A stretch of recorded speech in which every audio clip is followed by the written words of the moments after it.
EPS academy में स्वागत है आपका दोस्तों। ईपीएस एकेडमी प्रोवाइड करता है live classes, test series and quiz, study materials, PDF, doubt clearing session, proper career guidance. Today's topic metals. जैसा कि आप लोग देख पा रहे हैं, दैनिक जीवन में मेटल्स का बहुत ही उपयोग होता है। तो आइए जानते हैं प्रॉपर्टीज ऑफ मेटल। मेटल की बहुत क्या क्या प्रॉपर्टीज होती है। प्रॉपर्टी यानी कि गुण। मेटल में कौन से गुण होते हैं, जैसे कलर कैसा होता है, उसका वेट क्या होता है यानी कि वजन क्या होता है, उसका स्ट्रक्चर, आंतरिक संरचना या बनावट कैसी होती है, और इसके बाद मैग्नेटिक प्रॉपर्टी यानी कि वो एक दूसरे को आकर्षित करने की उसकी जो क्षमता होती है वो क्या होती है। फ्यूजिबिलिटी यानी कि कौन सी धातुएं कितनी जल्दी गल जाती हैं, कितनी देर में गलती है। तो आइए सीखते हैं। तो आता है कलर। कलर यानी कि रंग। अब अलग अलग धातुओं का अलग अलग कलर होता है, जिनको हम खुली आंखों से डायरेक्ट पहचान सकते हैं। फॉर एग्जाम्पल जैसे कॉपर। कॉपर यानी कि तांबा। अब तांबा का क्या कैसे पहचानते हैं कि लाल कलर का होता है।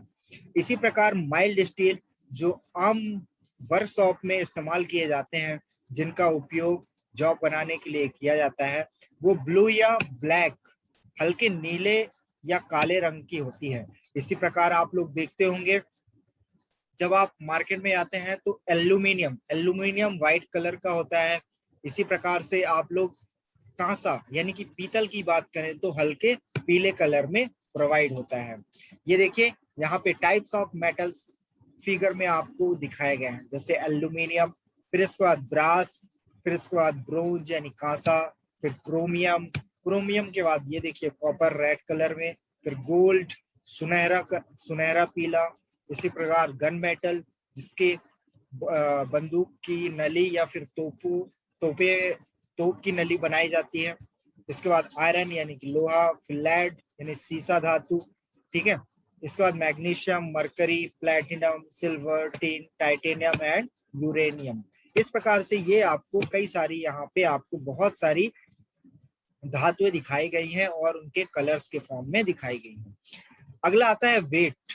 अब प्रत्येक धातु का क्या होता है, अलग अलग वजन होता है। शेप और साइज हो सकता है सेम से शेप और साइज का अलग अलग मेटल्स के लिए अलग अलग वेट अलग हो। जैसे फॉर एग्जांपल लाइक एल्यूमिनियम। ठीक है। एल्यूमिनियम धातु है, उसका अगर वेट यानी वजन की बात करें और स्पेसिफिक ग्रेविटी की बात करो तो होता है स्पेसिफिक ग्रेविटी 2.8 होती है। ठीक है। इसी प्रकार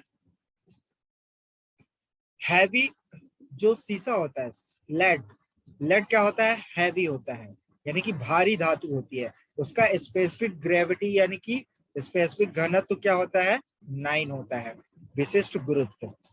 इस प्रकार से अलग अलग धातुओं का स्पेसिफिक ग्रेविटी और वजन अलग अलग होता है। ये देखिए फिगर के माध्यम से आप लोग देख पा रहे हैं।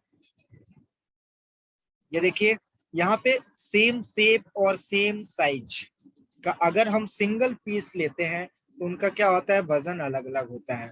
ये देखिए इधर सिरेमिक्स लिया गया है जो कि हल्का होता है, इधर क्या लिया गया है, स्टेनलेस स्टील लिया गया है जो कि क्या होता है, वजन में भारी होता है। वहीं अगर दो सिरेमिक्स को रख दिया जाता है तब जाके ये इनका वेट इक्वल होता है। ठीक है। इस प्रकार से अलग अलग धातुओं का वेट क्या होता है, अलग अलग होता है। नेक्स्ट आता है स्पेसिफिक ग्रेविटी या विशिष्ट गुरुत्व किसे कहते हैं। तो स्पेसिफिक ग्रेविटी जो होता है वजन और पानी के बराबर आयतन के वजन के बीच का अनुपात होता है। यानी कि डेंसिटी ऑफ ऑब्जेक्ट, जो भी आपका ऑब्जेक्ट है अपॉन में क्या रखेंगे, डेंसिटी अपॉन वाटर, यानी कि ऑब्जेक्ट और वाटर का जो रेशियो होता है वो क्या कहलाता है, स्पेसिफिक ग्रेविटी कहलाता है। अब दोस्तों बात करते हैं स्ट्रक्चर की। स्ट्रक्चर मतलब होता है संरचना। अब भिन्न भिन्न धातुओं की जो आंतरिक संरचना होती है वो भिन्न भिन्न होती है। तो जैसे लोहा हो गया, एल्युमिनियम जैसे धातुओं की जो संरचना होती है वो रेशेदार होती है। वहीं जो होता है कच्चा लोहा मतलब कास्ट आयरन, और ब्रोंज यानी कि कांसा जैसी धातुओं की जो संरचना होती है वो कैसे होती है, दानेदार होती है। फिगर के माध्यम से देख पा रहे होंगे आप, ये देखिए यहाँ पे क्लोज्ड पैक्ड हेक्सागोनल स्ट्रक्चर दिखाया गया है। ये संरचना किस किस में पाई जाती है? जिंक, मैग्नीशियम एंड कैडमियम जैसी धातुओं में CpH यानी क्लोज पैक हेक्सागोनल स्ट्रक्चर मिलता है। वहीं अगर एल्यूमिनियम, कॉपर और सिल्वर की बात करें तो इसमें FCC face centroid cubic structure, ठीक है, इस तरह से FCC स्ट्रक्चर पाया जाता है। वहीं अगर क्रोमियम, टंगस्टन जैसी कठोर धातुओं की बात करें तो इसमें बॉडी सेंट्रेड क्यूबिक स्ट्रक्चर BCC संरचना पाई जाती है। ये संरचनाएं काफी इंपॉर्टेंट होती हैं और आपको ध्यान में भी रखना है, एग्जाम में कई बार पूछा जाता है। तो अगला बात करते हैं कंडक्टिविटी पे। कंडक्टिविटी का मतलब होता है चालकता। अब कुछ धातुओं की क्या होता है, विद्युत जो होती है कुछ धातु से आसानी से क्या हो जाती है, एक एंड से दूसरे एंड तक चली जाती है। जैसे कॉपर और एल्यूमिनियम की बात करें तो इसमें विद्युत क्या होती है, आसानी से और इजली तरीके से एक पॉइंट से दूसरे पॉइंट तक चली जाती है, जो कि इसमें क्या होता है, करंट और हीट दोनों के लिए क्या होता है, अच्छा क्या होता है, चालक होता है। ये देखिए फिगर के माध्यम से आप लोग देख पा रहे हैं इलेक्ट्रिक कंडक्टिविटी, यानी कि एक पॉइंट से लेके इस तरह से ये दूसरे पॉइंट तक पहुंच जाती है। और जैसे आप लोग घरों में बल्ब का इस्तेमाल करते हैं, बल्ब जलता है, ट्यूबलाइट चलती है, फैन चलते हैं, इन सब में क्या होता है, कॉपर बाइंडिंग या फिर एल्यूमिनियम की वायरिंग की होती है, ठीक है। अब देखिए यहाँ पे सिल्वर, जैसे सिल्वर है, कॉपर है, गोल्ड यानी कि सोना है, आयरन है, एल्यूमिनियम है, इन सब की क्या दी हुई है, कंडक्टिविटी दी हुई है। अब यहाँ पे आप लोग देख पा रहे हैं सेकंड फिगर में कुछ इलेक्ट्रिकल कंडक्टर्स, यानी कि जो कि विद्युत के सुचालक होते हैं। जैसे सिल्वर हो गया, सिल्वर यानी कि चांदी, फिर इसके बाद गोल्ड यानी सोना, फिर कॉपर यानी कि तांबा, स्टील, सी वाटर यानी कि समुद्र का पानी, खारा पानी, ये इलेक्ट्रिकल के बहुत ही अच्छे कंडक्टर होते हैं। इसी प्रकार इलेक्ट्रिकल इंसुलेटर की बात करें, यानी कि जो भी इलेक्ट्रिकल वायरिंग होती है उसके ऊपर कवर लगाया जाता है। जैसे कॉपर वायर में rubber, glass, oil, diamond, dry would, ये सब क्या है, इंसुलेटर का काम करते हैं। इनसे मतलब करंट पास नहीं होगा या झटका विद्युत का आपको नहीं लगेगा। फिर नीचे दिया गया है सेमीकंडक्टर। तो ये सेमीकंडक्टर्स इलेक्ट्रॉनिक चिप्स हैं, कंडेंसर्स हैं, डायोड्स हैं, ये सारे यहाँ पे दिखाए गए हैं जो कि उपयोग में लाए जाते हैं। अगला है मैग्नेटिक प्रॉपर्टी। मैग्नेटिक प्रॉपर्टी मतलब चुंबकीय गुण। किसी भी धातु का चुंबकीय गुण कितना होता है वो, या फिर वो कितने जल्दी और एक दूसरे धातु को अपनी ओर आकर्षित करता है, इससे उसकी चुंबकीय गुण का पता चलता है। जैसे एक क्या होता है, लोहा होता है, वो चुंबक को अपनी ओर आकर्षित कर लेता है, उसमें चुंबकीय गुण पाया जाता है। अगर जैसे ये देखिए एक चुंबक आपको दिखाया गया है, तो इसमें क्या होते हैं, दो पोल होते हैं, नॉर्थ पोल एंड साउथ पोल।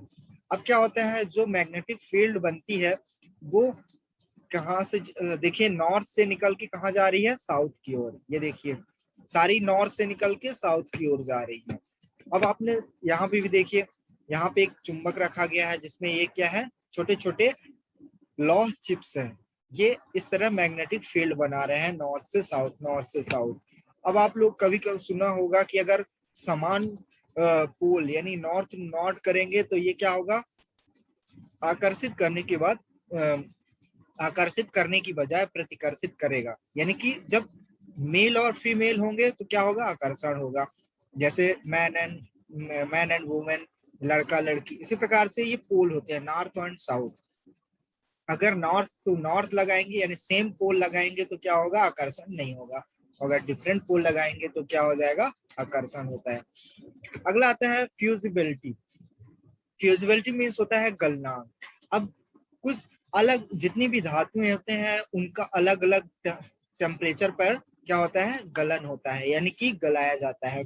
और फिर उसको गलाने के बाद उनके विभिन्न शेप और साइज प्रोवाइड किया जाता है, ठीक है। तो जो लो टेम्परेचर होता है वो कितना होता है 232 डिग्री सेल्सियस। और हाई टेम्परेचर कितना होता है टंगस्टन का, वो कितना होता है 3570 डिग्री सेल्सियस। इस प्रकार से ये क्या होता है धातु का अलग अलग गलनांक होता है। जैसे जिंक का हो गया 420, एल्युमिनियम का हो गया 560 या 660 के आसपास, तांबा का हो गया 1084। इस प्रकार से कास्ट आयरन का 1600 के आसपास। इस प्रकार से विभिन्न धातुओं का क्या होता है गलनांक होता है। अब यहाँ पे देखिए फिगर के माध्यम से आप लोग देख पा रहे हैं क्या है, ये देखिए धातु को क्या किया जा रहा है रेड हॉट तक गर्म किया जा रहा है, फिर इसको मेल्ट किया जाएगा। इस प्रकार से मेल्टिंग फॉर्म में बनाया जाता है। और फिर इसको ये मोल्ड है, मोल्ड यानी सांचे होते हैं, इन सांचों में भरकर उसे शेप प्रोवाइड कर दिया जाता है। तो दोस्तों आई होप आप लोगों को काफी सारी नॉलेज मिली होगी। और ऐसी और भी बहुत सारी नॉलेज के लिए और इस वीडियो को पूरा देखने के लिए आप get it on Google play store में जाइए और वहां पे ईपीएस एकेडमी ऐप डाउनलोड करिए और ऐसी बहुत सारी वीडियोस का आनंद लीजिए। दोस्तों ईपीएस एकेडमी चैनल को सब्सक्राइब करना मत भूलिएगा, साथ ही बेल आइकॉन को प्रेस करना मत भूलिएगा, जिससे आने वाली लेटेस्ट वीडियो आपको मिलती रहे। वीडियो को लाइक करिए और दोस्तों इस वीडियो को अपने दोस्तों में, जानने वालों में व्हाट्सएप के थ्रू, फेसबुक के थ्रू, इंस्टाग्राम, लिंक्डइन, जितने भी सोशल मीडिया हैं सब पे फैला दीजिए। और कमेंट बॉक्स में ये बताना मत भूलिएगा कि नेक्स्ट वीडियो आपको किस टॉपिक पे चाहिए।